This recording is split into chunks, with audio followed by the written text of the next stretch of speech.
Okay, guys, what's up? Charlie, I do. Oh I did yeah. fine. You can see my dressing. I like your My dressing being improved to my your house. dress. Yeah. Yeah, thank you. Okay, so it's been a while. It's been a while. So Yeah. I realized you guys you were chilling somewhere. So how was it? How was the dinner? The dinner was fine. No. My favorite part of the food was the white chick. Yes, I've ate a lot of white chick, but this one, Okay. this This one one will is stop great. me. Okay. The same for me, but the one I really enjoyed was the tilapia and the meat. Yes. They were so soft. Like I can still go back and remember. So soft Wow. and so delicious and they were on Yeah. point. Wow. It was spicy as well. Very Yes, nice. very Wow. I mean, I think it's been a while I took a food like this, so Once in a year or once a something month. like that. That's good though. Once in a That's blue good. moon. Okay, nice, guys. Okay, so the reason why we are here is just to have a short conversation. Okay. And basically, you see, Ghana, as we are now, is seen as religious pluralistic society. Okay. You get meaning more than one religion operating in the society without generating the consensus. Okay. So our focus here is to just have a little conversation on it, something called popular culture in Ghana, Okay. and that will be our podcast today. And then I'm your moderator, and as a moderator, I think I have to introduce myself to you. Yeah. I'm Stephen Jesse. Okay. Yeah, popularly known as Inshiraba. Yeah, and then Inshiraba literally means blessing child. Of course. Yeah. So, on that note, I would like to ask of you your name, your faith here. As we said, Ghana is a religious pluralistic society. So I believe some of you here have different faiths compared to others. Yeah. So I'd like to know your name, your faith, and the beautiful thing about your faith. Okay. Okay. Okay, I think my name is Abubakar Jaffa, and I am a Muslim. And one good thing about Islam, or beautiful thing about Islam, is the idea of equality. People should be treated equally, irrespective of your nationality, your race, your creed, your ethnicity, or whatever, your affiliation. You should be treated equally. Okay, there's no racism, there's no room for racism in Islam. The concept of racism is nowhere to be found in Islam, where there's even a tradition of the prophets, of our Prophet Muhammad, Okay. that states that an Arab man, a white man, is not in any way a better person as compared to the black man, or the black man is in no way a better person or compared to the white man. So I think this idea of equality give room for tolerance. We should tolerate ourselves. So I think it's a very good thing about Islam. Another beautiful thing I think Islam is advocating for is cleanliness. You look at Muslims around the world, we pray 5 times daily. And before we pray each of these, we perform ablution. This is a sign of cleanliness. We clean ourselves. And so these are some of the things I think are very beautiful about Islam.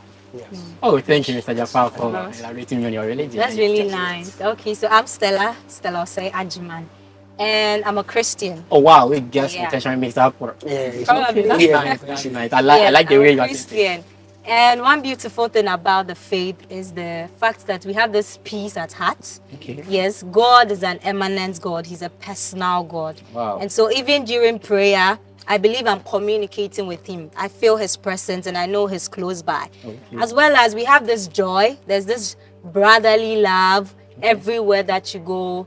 We go for services, we sing, we dance, we clap, and do everything together. Wow. So that's one beautiful thing about Nice. Christianity. I like Yeah. that. Okay, so I go by the name. I like your smile. You don't want to kill me this afternoon. Yo, still you look beautiful. Thank you. You're welcome. Okay, so my name is Bilkisama. As you can see my dressing, I'm a Muslim. Okay. One beautiful thing about my religion is the unity amongst us. Fine.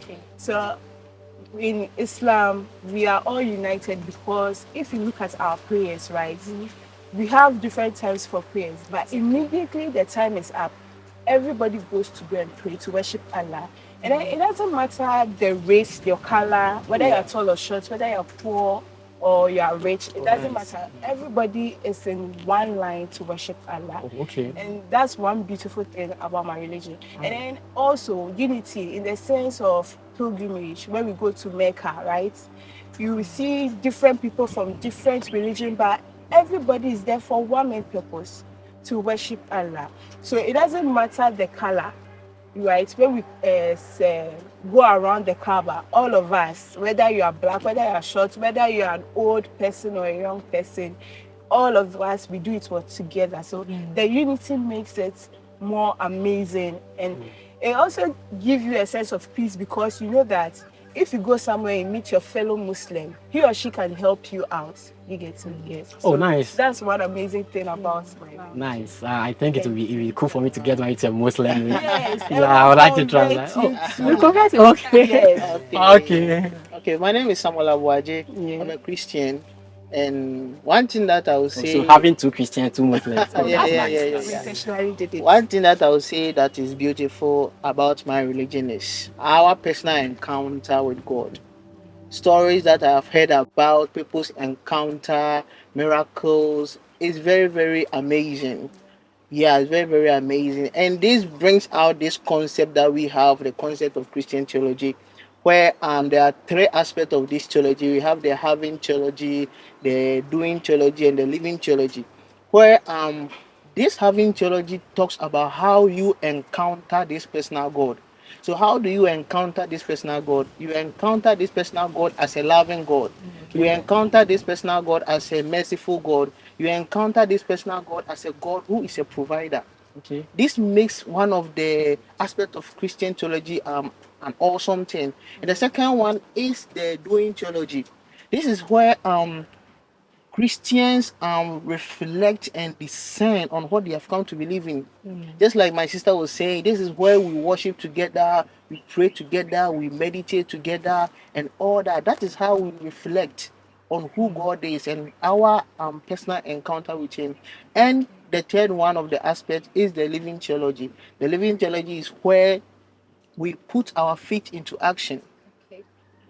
We all can testify to the fact that a lot of things in the world, especially education in this country, is as a result of Christianity. This is how the living theology is experienced when we Okay. put our faith. So we have come to believe that God is love. Okay. How do we show love to our neighbors? We have come to see that God is a provider. How do we also provide for our neighbors? That is the living theology. And this is one of the beautiful things that I can say about. Oh, okay. You guys are educating me. Serious. Okay, so I think it would be good for me to also tell me Yeah. my faith, because Sure. I've got to know I have two Muslims here, two Christians here. As we said, Ghana is a religious pluralistic society, so Yeah. I might probably belong to one of them. Okay, as I said, you know my name already, Stephen Jesse. Okay. And as the local name goes, it's Shraba. Okay. It connects to our belief. So I'm a practitioner of Okay. African indigenous religion. Okay. Yeah. And African indigenous religion, I also like to say something else more about it. How beautiful the religion is. You see, I don't know if you guys have heard of it or have experienced it. African traditional religion or indigenous religion is very hospitable. Okay. That's one beautiful thing about it. As we know, it is a religion for the Africans. Okay. Do you get it? And this religion actually allowed this religion like Christianity and Islam to also come and operate in. So this is how, or one beautiful thing I can say about it.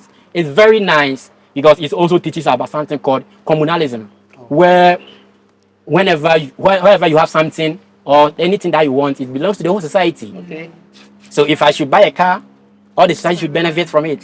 If something should happen to me, it's happening to all the whole society. Okay, so that's beautiful thing about my religion. Okay. Very nice. Okay. Very, very Okay. nice. So, and there's this issue that I've been contemplating, I've hearing people saying. Okay. In some parts of this world, as in some countries, religion is seen as taboo. Okay. Do you get? So I want to get some clarification here. In your country, Ghana as a country, do you also see or have that perception that religion is a taboo or not? If yes, why do you think it's so? If not, why? Okay, for me, I will start by saying that I don't see religion in Ghana as a taboo, because we are in a country where there is a lot of religion Yeah. with a lot of rules and regulations. But these rules and regulations don't restrict that. Even when we come to the African indigenous religion, where there are a lot of taboos, these taboos don't limit religion in the country. It doesn't let me say, cause violence even between these numerous number of religions in the country. But when you go into other countries, for example, let's take Israel and Palestine, where these people are sharing the same land, and every time there is a war or a conflict between these two religions, you can see that in some aspect they see part of their religion as a taboo, that somebody should not go in and say something bad about it. Okay. So we have something that we call fanaticism, where a person is too much into his religion, to the sense that when you say something bad about it, the person will just do something bad or harm you in a certain way. Okay. So in my country or in Ghana, I don't see that in the country at all, because for over 60 years we are striving together, living peacefully together, and I don't see religion as a taboo. Oh, that's nice salvation. I love that. I love explanation. So, like as you're saying, Okay. someone could also then say religion is a taboo because, for like the example that you gave with the Palestine and the Israelites or the Israeli. So, with the Muslims, for instance, okay, we have these groups of people doing all sorts of bad things like the ISIS, the Al Qaeda, the Boko Haram. Okay. And because of the things they are doing, some people feel that religion is a taboo word. Like, you guys are Muslims, right? So what do you think about it? How do you feel? So I would say that ISIS and Al Qaeda, they are Muslims, all right, but the things they do are not Islamic, because Islam preaches peace, and it's all about peace. So if you're a peaceful person, I don't think you should harm your fellow human being because he said Okay. something wrong against your religion. Okay. If it is wrong, you correct, or you educate that person. Okay. And secondly, I think that it is their own personal ideas or doctrine that Okay. make them do what they do. Because I believe in my religion that unto you it's your religion, unto me it's my religion. Sure. I don't have to convince you or force you to become a Muslim. Okay. So must you not convince me or force me to become a Christian. We should live as we are and as we see ourselves. If I go and do my prayer, that's my problem. If you go and do your prayer, that's your problem. But if I should say something against your religion, you correct me, you educate me. That's the sense of being mature. But where we have fighting, killing innocent people, is un-Islamic. That's what I'm saying. All right. Thank you very much for your submission. You guys are doing amazing. I think Great. to add up to what she said, She said, Okay. okay. see, there's a tradition or there's a verse. This is not even a tradition. A verse in the Quran that says that he who kills a soul is like you have killed the entire human race. Okay.